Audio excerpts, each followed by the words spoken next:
This is an R Media podcast.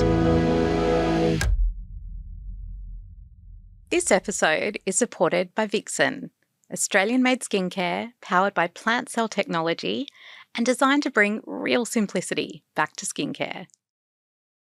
Love has never been one size fits all, and these are the stories we love to tell at the Australian Women's Weekly. For over 90 years, we've been bringing you stories of hope, of heart and connection that reflect the world we live in. And now it's time for a new chapter with the Australian Women's Weekly Love Stories podcast. Hey TJ, sorry I missed your call earlier. I was in the middle of an incredible chat with a guy called Ryan Wilson who founded a charity called Working Paws. He's got an incredibly beautiful story about how he said farewell to his dog recently, and yeah, just given where I am in my life and what I've gone through, it hit home really hard, and I'm looking forward to talking to you about it. Anyway, I'll speak to you soon. Love you. Bye. Who do you think about when it comes to absolutely pure love? For me, it's my cats. My two furry, toe-beaned, pink-nosed beauties bring me pure joy every time I see their little faces. Their love's pure, it's undemanding, and seemingly limitless. And having just had to say goodbye to one of them after an unexpected illness, the massive paw print hole I have in my heart is huge, and it really hurts to talk about. This is something that our next guest, Ryan Wilson, knows a lot about. A military veteran, Ryan served alongside an incredibly brave dog named Fax. The relationship the two formed would literally save his life, and it sparked an incredible charity which supports these four-legged veterans in an incredible way. And that's what I'm excited to talk to him about today. I could come home from work and have the worst day I've ever had and be in a really bad mood and just be a bad person to be around at the time. And Kenny would, without doubt, he would greet me the exact same way every day. But the concept of unconditional love, the fact that they're there giving you everything they've got and don't expect anything in return. I'm Tiffany Dunk from the Australian Women's Weekly, and this is Love Stories. Well, Ryan, thank you so very much for joining us for this episode of Love Stories. I just wish you were on the couch with me because your story is one that we have visited before in the weekly, but it really has stayed with me and it stayed with everyone I have talked about and who has heard it. So I'm really excited for you to tell a whole new audience about your journey. Yeah, well, thanks for having me. And I look forward to chatting. I always start with a slightly signature question. It won't be any different for you today. And I'd like to start by asking, what is your love language?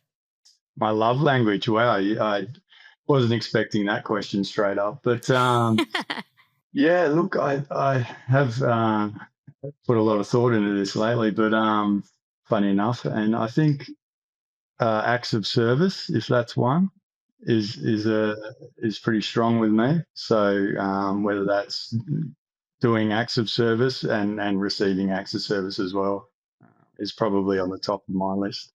So acts of service make sense given that you are a former serviceman yourself. For those who are coming to your story for the first time, can you tell me a little bit about your service and a little bit about you? For sure. My background is I spent 18 years in the Australian Army, 12 of those years with the Special Air Service Regiment, based here in Perth at Swanbourne. I spent a large portion of my younger years, I suppose, in the military. You obviously weren't working by yourself when you were in service. Can you tell me a little bit about the very special companion and fellow soldier that you had during this time in your life? Sure. So, towards the later part of my career in the SAS, I actually decided to get involved with the canine capability. So, became a dog handler, did the course, got paired up with a dog. The dog that I served with and spent my career with, his name was Kenny. And he was, I had him for 15 years. He was, everywhere I went, he came with me. Everything I had to do, he had to do as well. But I also worked with other dogs throughout my career, and the reason I actually got involved into the canine capability and the dog handling role was because of another dog called Fax, who I was lucky enough to serve with overseas in Afghanistan. Tell me, when you say you served together and you did everything together, what does that look like for the dogs? Yeah, so it's literally that. So everything we were tasked to do, whether that's jumping out of an airplane, whether that's swimming onto a beach, whether that's fast roping out of a helicopter, we had to work out how we did it with our dog. And so they came along with us on all those jobs, all those activities. So then tell me about the facts and how the two of you work together. Yeah, so I did multiple tours over in Afghanistan, and over there, we were responsible for time sensitive targeting, so targeting high value Taliban leaders. And as a result, because of that work, we developed the canine capability early on, and they would accompany us on every job we did. And they would often work out front, be early warning. If we had to make entry into a compound, they would enter in first. So, these dogs were always, we looked after them like another team member for sure. But when we had to go somewhere, they were always first ones leading the way. That's crazy. So, they were high risk for them. And so such amazing dogs. And so I worked with Fax on a particular tour that I did. He was there with his dog handler. So we did multiple jobs together, but it was one particular day, an event that where I decided I wanted to dedicate the rest of my career to the dog capability. Can you tell me about that particular job?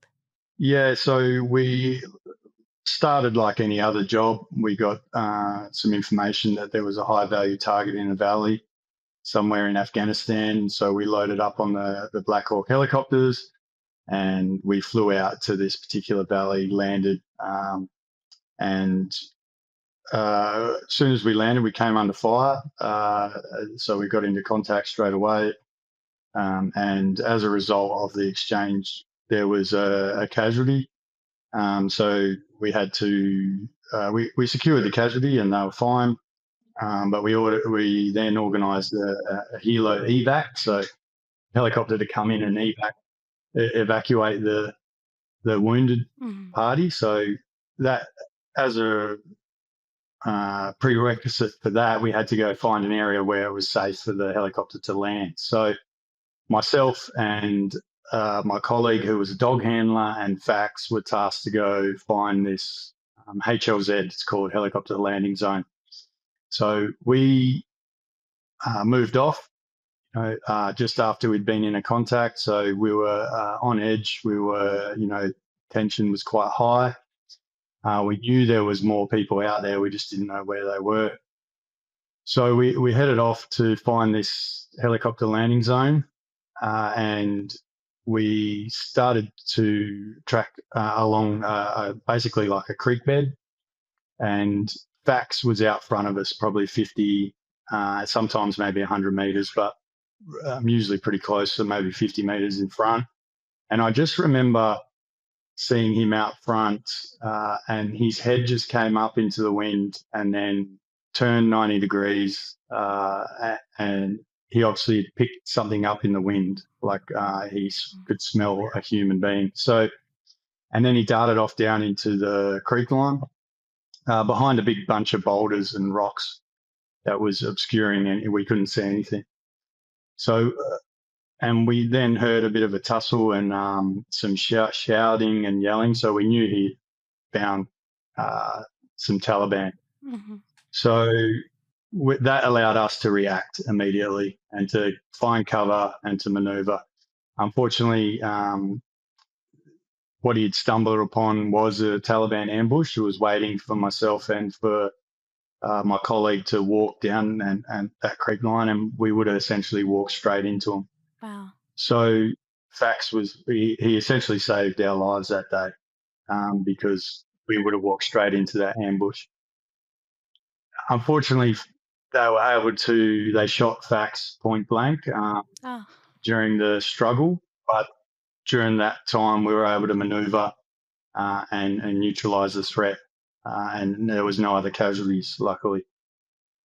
Once we moved through the position, we found Fax lying there motionless. So we went straight to him and started doing CPR and first aid on him as best we could. But he was non-responsive. But I did think I could feel a pulse, so I thought maybe we could try and save him. So we did CPR on him. yeah. It was the first time I'd done CPR on a dog. I didn't really, I wasn't a dog handler at the time, so I didn't really know what I was doing. But my colleague, who was a handler for a long time, well experienced, was guiding me through it as we were doing it. And yeah, so we did the best we could, but unfortunately, yeah, he had, his wounds were too serious, and he passed away on the way back to base. What an incredibly brave dog. Like, I think this is a thing you say, you know, the dogs do everything that you do. They helicopter in, they swim into beaches, they do all of these incredible things, and they do it all in such a brave and fearless way. And we don't hear their stories in the same way that we hear human stories, and that's such a shame. And that's right. That's one story in Afghanistan that involved a dog. There's dozens and dozens of stories very similar, but I confidently believe that if we didn't have that dog capability in Afghanistan, our death toll would have been much, much higher. It definitely saved my life that day. And I know other stories of guys say the same thing, that if the dogs weren't there, things would have gone very differently. So, they definitely save lives. Yeah. And that was a moment for you that you went, right, I'm going to change course now. I'm going to lean into being a dog handler myself.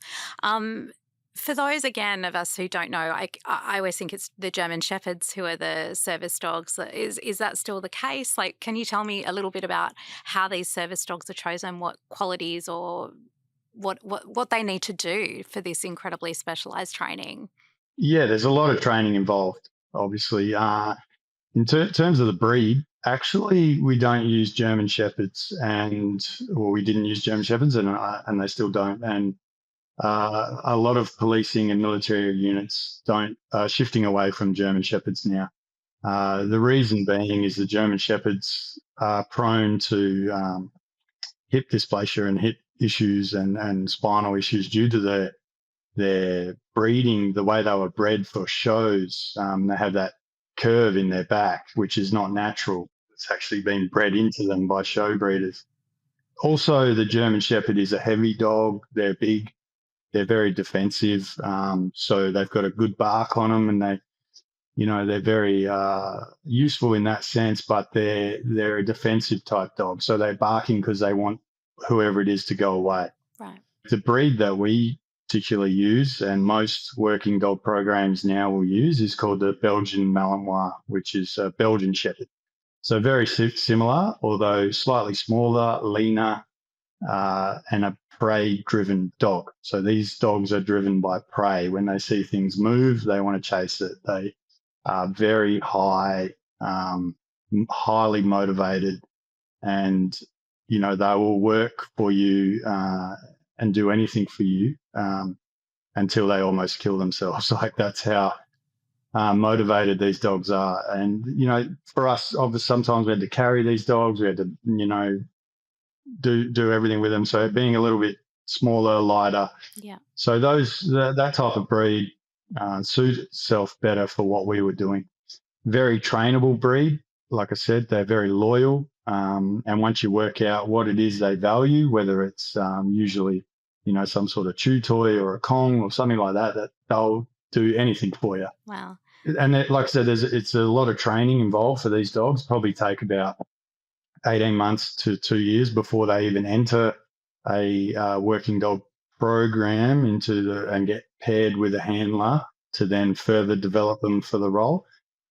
But the main thing, when they're pup and when they're juvenile dog, we're looking at the nerves of the dog as well, because not all dogs, even in that breed, are suitable for what we need them to be and what we would put them through. So like I mentioned, we put them through a lot of, things that aren't natural to them. So a lot of heights, a lot of gunfire, a lot of explosions, things like that. So that's not something you can particularly train into a dog. The dog's either got it or they don't. So taking a step back with Fax, how did you come to meet him? How was he introduced to the unit?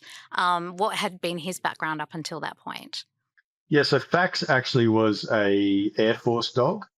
He was working with the Air Force, and as the canine capability was growing with the SAS, we were looking for dogs from anywhere, whether it be pups from breeders or from working dogs that showed promise in existing programs such as the Air Force. So we had a really good relationship with the Air Force, and they have a very strong and it's been around for a long time working dog program. Mm-hmm. We were just putting our dogs through a lot more stress and activities that they would be doing. But when we identified a dog that was suitable, such as Fax, who was in the Air Force, we would basically take them off the Air Force and then train them up to our capability and our standards, and then they'd get paired with a handler and then sent overseas. So the first time I met Fax was actually in lead-up training, to Afghanistan for that tour, when Fax and his handler were obviously assigned to our troop. So, got to sort of meet Fax prior to going over to Afghanistan, and it's an important part of the socialization and process for a dog too. They need to be familiar with everyone in their team because it becomes a pack to them, and they need to know your smell, know everything, because they have incredible IFF, which is identify friend or foe. So I feel like we all need that one, right? yeah. So they're not just out there biting everyone. They know from our uniform, from our smell, from our body language. They register and they're like, that's a friend, right? But then they know who their foe is as well, so they will target their foes. So we spend a lot of time in the lead up getting to know the dogs, working with them, and socializing with them. That must have made it, having formed that relationship and losing Fax in that way, must have made it so devastating. I think we tend to minimize sometimes the loss of an animal. It's just a dog, it's just a cat, it's just a whatever. But I think the relationship we have with these animals is so special. But then, the relationship you had with this particular animal, I can't imagine. Yeah, look, we treated these dogs like another team member. So when Fax was killed, yeah, it was hard on the troop, and particularly his handler at the time. And we performed a funeral and a ramp ceremony as we would for any fallen soldier, and gave him the respect that he deserved. Yeah, so I mean, it doesn't matter whether it's a pet or a cat or a dog or any loved one. If it's love, there's love there, it hurts the same, no matter who it is, or what it is. Wow. Can you believe how much these military dogs do to keep us safe? After the break, the reality of what a life of service really means. I'll see you soon. You know how your skin kind of tells its own story? Mine has definitely changed over time. Sun, stress, life, all of it. And that's why I've been keeping a close eye on Vixen. It's Australian-made skincare powered by plant stem cell technology, and it keeps things simple. One all-in-one cream that fits into your day, no fuss, just that lovely good skin feeling again. Moving forward, you talked about Kenny. Tell me about Kenny and how he came into your life. So when I returned from that tour, and I decided, okay, I want to now dedicate the rest of my career to the canine capability, I went and did so I went up to the canine cell and started chatting with those guys, and then put myself on the canine handler course, which is a 6-week long course where you get paired with a dog and you learn how to be a handler. And that's where I met Kenny. So we were paired together, and prior to the course, I kind of knew I was paired with Kenny, so I wanted to get up there and socialize with him and get to know him and bond with him. And Kenny was a unique dog, a funny dog, and he was very what do you call it, like independent to start with. It took a long time to bond with him. He was choosy. Yeah, very choosy. And I remember the first time I took him for a run, because we used to go for a run around the base, with our dogs. And I thought, I know a little bit. This was before I'd done the course, but I still was a bit like, I sort of know how to control him. So I thought I'll let him off lead and we'll go for a run. And I let him off lead and he just took off, and I could not call him back, and he was gone and ran down the oval and ran. I lost him for about 10 minutes, and I just started thinking, well, here goes, like, my career is flashing before my eyes, because if he's out there biting something, like, that's it, I'm done. So 10 minutes later, I rock up to the oval, and luckily there was another dog team was training on the oval, and they had, they had all the gear out there and the bite suit and everything, and they were conducting some training, and they saw Kenny just running around the oval on his own. And so they called him over and grabbed him and whatever. And then 10 minutes later, I rocked up like, have you seen my dog? So, and they're like, yeah, we got him in the box. But yeah, so we started off, a bit on edge, and it took a long time to bond and to get him to listen to me. A long time. But when we did bond, it was probably one of the strongest bonds that we had. And we were he was a funny dog, and he was a unit favorite. Everyone loved Kenny because he just always looked like he had this stupid grin on his face. And he used to do the strangest things. Like sometimes I'd be running with him out, and he'd be out front, and he'd be looking back at me and, like, looking back, look, Dad, look, and then bam, he'd run into a tree. So he was quite a clumsy kind of dog, and it sort of suited me as well because I'm kind of similar. But and they'd say that the handler's personality sort of travels down the lead into the dog, so it makes sense. Well, they do say that dogs look like their owners or become like their owners, right? Yeah. So it made a lot of sense. But he's very capable as well. So whenever he was working, he would give it 110%. And these dogs, all of them, but particularly Kenny, they just have no self-preservation. So they throw themselves at everything and anything that you ask them. When did the two of you retire? Because you're no longer in service, correct? That's right. So Kenny probably retired around 2017, 2018. I left the regiment about 2020. But Kenny was about 8 years old when he retired. And the reason he retired is he was getting older. But I noticed one day when I went to get him out of his kennel that he was sitting a bit funny, and one leg was sort of sticking out unusually. And as a handler, you kind of everything about your dog, and their body language, and when something's not right.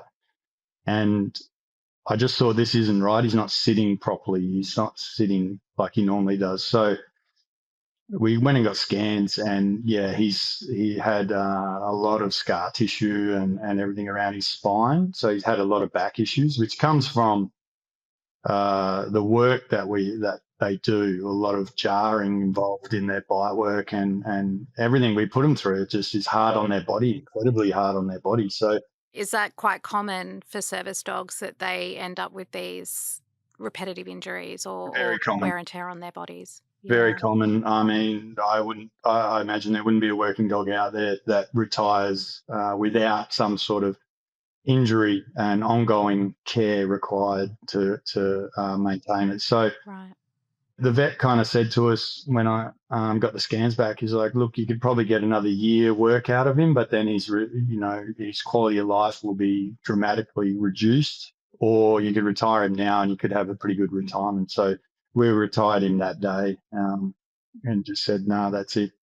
I would rather him retire now and have, 5-6 years of healthy retirement, or then try and get one more year work out of him. So what happens to these dogs in retirement? Is it, you kind of, I don't know, we picture ourselves packing up and going in a caravan and traveling around the country or whatever it is that we might do. What happens to these service dogs when they retire?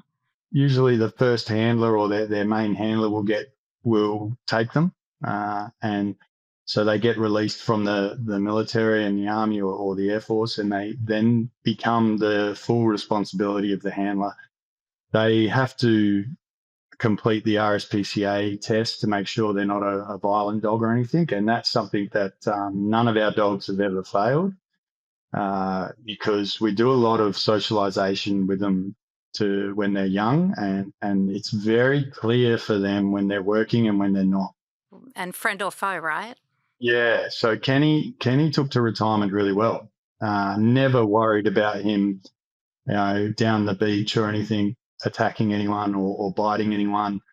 He couldn't care less. Once he retired, he just jumped up on my couch. But so they retire. They retire really well. Is what I'm saying. Is they can become a pet in your backyard. And a difficult breed, always a difficult breed to have as a pet. I wouldn't recommend them as a pet, especially when they're younger. Luckily, Kenny was 8, so he didn't have the energy as what he used to, because these dogs need constant physical exercise, 2-3 times a day, and they need constant mental stimulation. Otherwise, they're going to dig a hole so deep in your backyard that they can't get out of. So they're very difficult to have as pets. You talked about the physical injuries, but PTSD we hear about all the time with soldiers. Is this something that the dogs also experience? 100%. Yeah, they do. And it's difficult to, like any medical issue with a dog, because they can't communicate with you. They can't tell you that they're in pain. They can't tell you that they're, not sleeping well or having nightmares or whatever. But there is a lot of research out there that shows dogs will suffer from PTSD just as much as humans do. Yeah. Now, when a soldier leaves the military, when you retire, you're given a pension, you're looked after with ongoing care, or hopefully looked after with ongoing care. Is that the case for service dogs as well? Unfortunately, not for these dogs at the moment. When they do retire, they are given full responsibility to the handler, which includes financial responsibility. So these dogs are well looked after when they're serving, and anytime they need medical care, they receive it. But unfortunately, once they retire, like I said, they become the responsibility of the handler. And this can cause and has caused a lot of financial and mental stress on the handler, because, as we know, vet bills aren't cheap. No. We know that these dogs all have ongoing injuries that require a lot of intervention, and unfortunately, there's no support, or there's from the military or from the government. So it comes down to people having to choose between getting a surgery done or keeping the money because they've got a family and they've got everything else. And the handlers they'll never not choose to pay for the surgery. So they're going to put themselves in financial and their families in financial distress to look after these dogs, because they love these dogs like it's their child. It's very unfortunate. So what have you now done about this? Because you've started an incredible organisation, an incredible charity. Please tell us a little bit about it. Yeah, so we started, myself and another colleague, dog handler, Jace Kelly, were sitting around one day and we were talking about this issue. and how expensive it is, and how also we can't get any pet insurance or anything for these dogs when they retire, because as soon as you mention working dog, the pet insurance companies won't go near it. And also they don't insure any pre-existing injuries anyway. Ah. So pet insurance wasn't an option. And we were sitting around discussing, another friend of ours had just spent maybe $15,000 on a surgery for his dog. And we just thought, this isn't right. Like, whenever I need to go to the doctor now, I don't have to pay. DVA covers it. And so why don't these dogs get the same sort of care when they retire? Because they all have injuries that are directly related to their service. So we decided to start a charity called Working Paws Australia. And it was a very simple concept. All we wanted to do was raise money, and then we register these retired working dogs with our organisation. And whenever they needed any medical support or anything to do, with visiting the vet, whether it's a surgery or just a checkup or an ongoing medication, whatever it is, we would fund it. Mhm. So that's it in a nutshell. Is we're just really trying to raise money to then support these dogs in their retirement, so the dogs themselves get the care that they need and deserve, and also the veteran is free, or the handler is free of that mental stress of deciding whether they can or can't afford it, and also the financial stress put on them and their families. And I think what's really beautiful about Working Paws as well is you're recognising the service that these dogs have done. If you go onto the Working Paws website, you can see all of the dogs that you sponsor and all of their tours of duty and their incredible achievements that they've had up there as well. Definitely, yeah. I think it's important. So another part of our charity is to raise awareness as well about the working dogs in Australia, and that's Army, Air Force dogs, and the great work that they're doing on a day-to-day basis, and the great work they did and the amount of lives they saved over in Afghanistan. Can you tell me some of the stories that have really stood out to you when people have reached out for your help? Sure. So there has been, we've donated about over $90,000 worth of medical care since we started. So, Wow. and that's a couple of years we've been going. And one that stands out particularly is I think over in Queensland, a particular dog and their handler that needed help, and they reached out like, look, we literally can't afford it. If we do this, we are going to miss our mortgage repayments. We can't afford to keep paying our home. And so we were able to fund that surgery as well.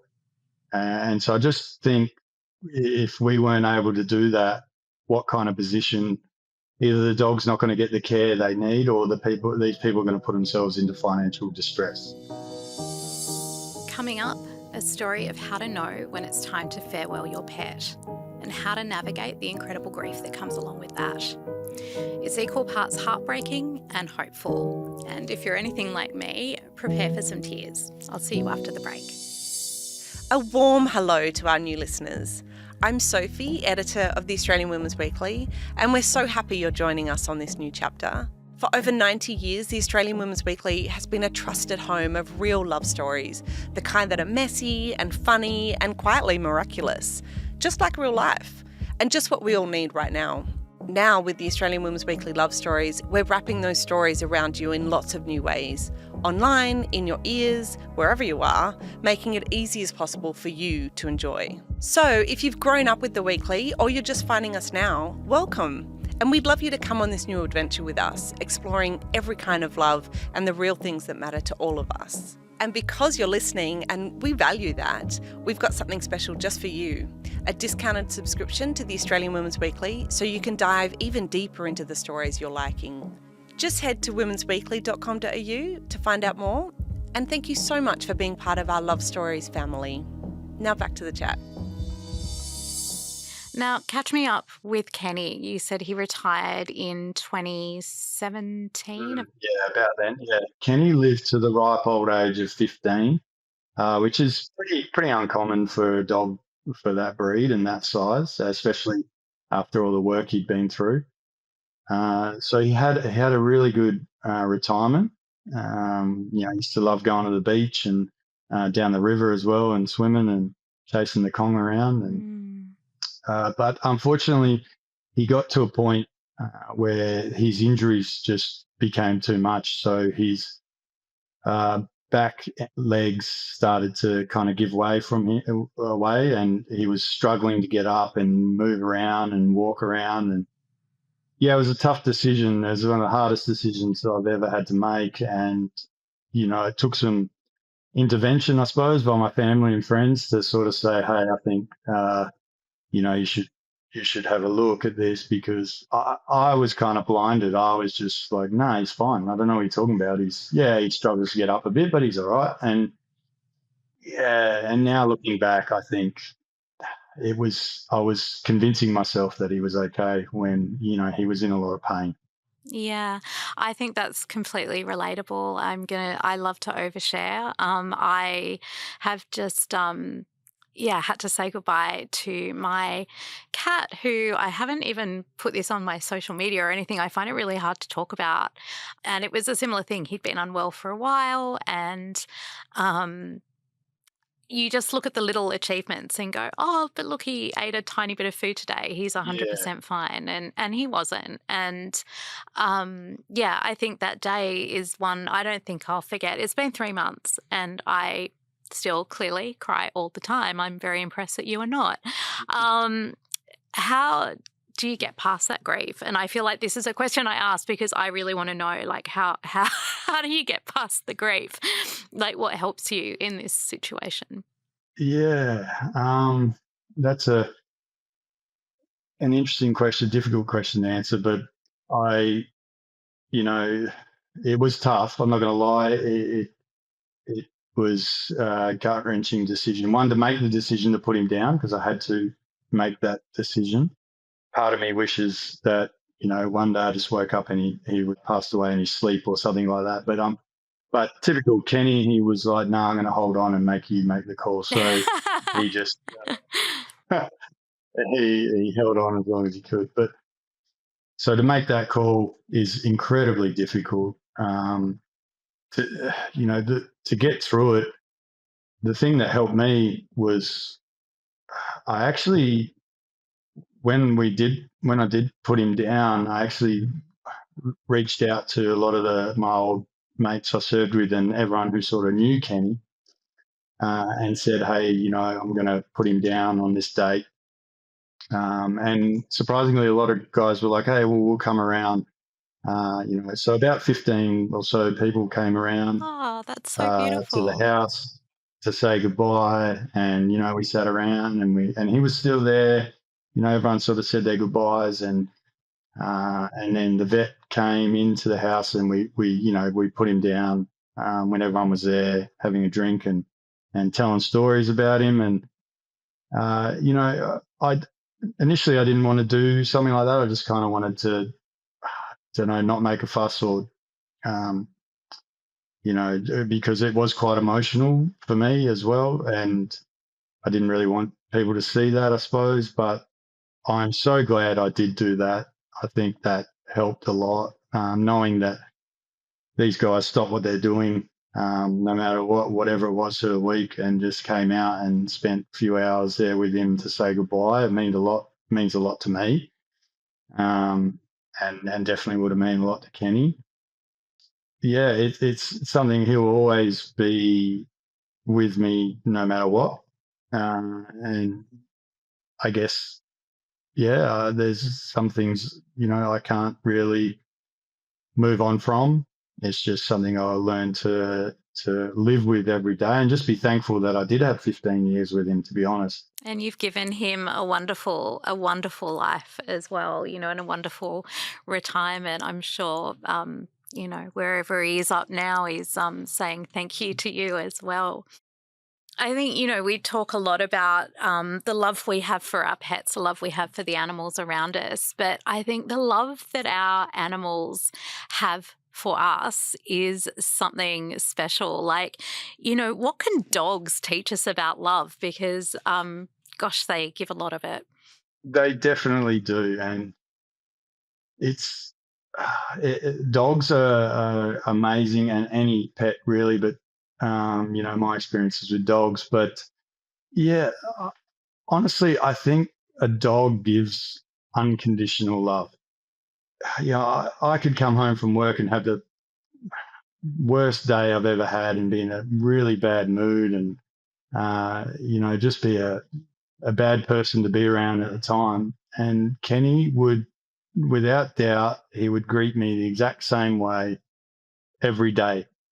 Every day he would, when he saw me, it was like the first time he'd ever met me, or like he hadn't seen me in months. He was just so happy to be around me. And they will give you unconditional love regardless. And that's something that I think is difficult to find human to human or in other relationships. But the concept of unconditional love, the fact that they're there giving you everything they've got and don't expect anything in return is something that's incredibly special and should be looked after, and it's worthwhile finding. Yeah. Well, look, I'm hopeful that you've got a lot more love to give. Where are you channeling this love into now that Kenny is no longer physically with us? For sure. Well, obviously, dedicating a lot of my time and effort into the Working Paws charity. So, because I do, obviously feel strongly about the cause and have, experienced the love and that comes with being with a working dog. But yeah, basically, I have a young daughter now, and so she's getting all the love. Yeah. And is she a dog person herself? She is. Yeah, she loved Kenny as well. They got along really well. So, even Kenny was this big, working Army SAS working dog, but he was very protective of her and very, he was with her since she was a baby. And so, yeah, she loves dogs. Yeah. Well, Ryan, thank you so much for joining us. Thank you for making me cry. And for everyone listening at home, I want to say please go and check out the Working Paws website. Thank you so much for sharing. This has been a really special conversation. Wow, this episode has been a really emotional one for me, and for all of us who treasure and adore our four-legged friends, I'm sure it's hit home equally hard. But I really love Ryan's take on why the love of our dogs and their love for us is uniquely special, and the lessons that we can take away from that. What's also shone through during this chat with Ryan is just how incredibly brave and selfless service dogs are, and just how much we owe them.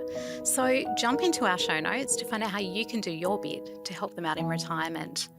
I'd also love to know what you think of this episode, so please leave us a review or visit us at womensweekly.com.au to learn more or get in touch. Until then, thank you very much for listening. This episode is supported by Vixen, Australian-made skincare powered by plant cell technology and designed to bring real simplicity back to skincare. This is an R Media podcast.